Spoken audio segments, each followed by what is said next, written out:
नमस्कार, मी स्वप्नाच्या माझ्या यूट्यूब चॅनलमध्ये आपल्या सगळ्यांचं स्वागत करत आहे। आज आपण पाहणार आहोत राम सेतू, ज्यालाच आपण बंद सेतू या नावाने सुद्धा ओळखतो, ते मानव निर्मित आहे का नैसर्गिक। राम सेतू एक अद्भुत आणि गूढ रचना आहे। हा जो पूल आहे तो भारत आणि श्रीलंका यांना जोडला जातो।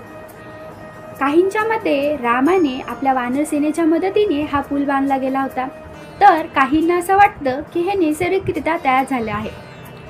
आता तुम्हाला काय वाटतं आणि खरं काय आहे हे आपण जाणून घेऊया। तर आता आपण एक गोष्ट बघूया। आपल्याला माहिती आहे की बादशाह शहाजहानने आपल्या प्रिय पत्नीसाठी म्हणजेच मुमताजसाठी ताजमहल बांधला होता, जे आपल्या सर्वांनीच म्हणजे जगमान्य आहे की ते प्रेमाचं प्रतीक आहे। पण मित्रांनो, खरंच ते एक प्रेमाचं प्रतीक म्हणून ठरेल का राम सेतू हे प्रेमाचं प्रतीक आहे? काय वाटतं तुम्हाला? कारण काय आहे माहिती का, जेव्हा बादशाह शहाजहानने आपल्या प्रिय पत्नीसाठी मुमताजसाठी हा ताजमहल बांधलं होतं, ती मृत्यू पावलेली होती आणि तिच्या स्मरणार्थ तिच्या आठवणीमध्ये त्यांनी हा ताजमहल बांधला होता।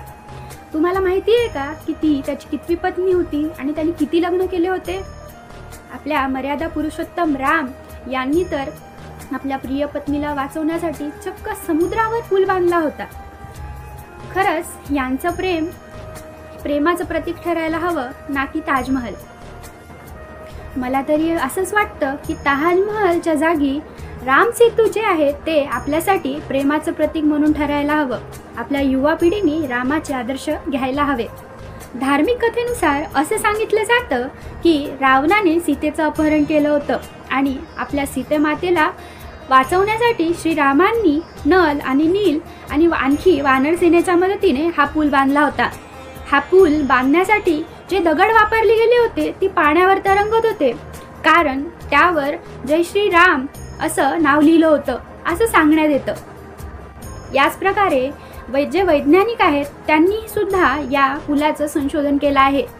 आपल्याला माहिती असेल की डिस्कवरी ऑफ चॅनल हे एक चॅनल आहे जे आपल्याला संशोधन केलेलं दाखवतं, म्हणजे की हे या गोष्टीला किती कालावधी झाला किंवा हे किती जुनं आहे हे आपल्याला डिस्कवरी ऑफ चॅनलद्वारे कळतं। त्यामुळे ज्या डिस्कवरी ऑफ चॅनलनी आपल्या या पुलाचं संशोधन केलं आणि त्यावर त्यांना असं कळालं की हे जे दगड आहेत ते 7000 वर्ष जुनी आहेत आणि त्याच्या बाजूचा असलेला जो गाळ आहे समुद्राचा किंवा जी माती आहे बारीक ती 4000 वर्ष जुनी आहे।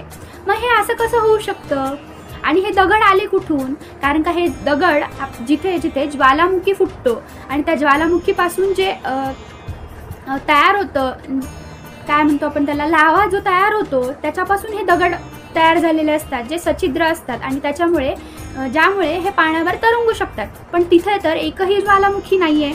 मग हे दगड कुठून आले आणि हा गाळ मग हा एवढा जुना कसं काय, तर दगड हे 7000 वर्ष जुने कसं काय, यावर वैज्ञानिक सुद्धा आश्चर्य करत आहेत आणि यांनाही अद्यापही कळालेलं नाही आहे की हे मानव निर्मित आहे का नैसर्गिक आहे।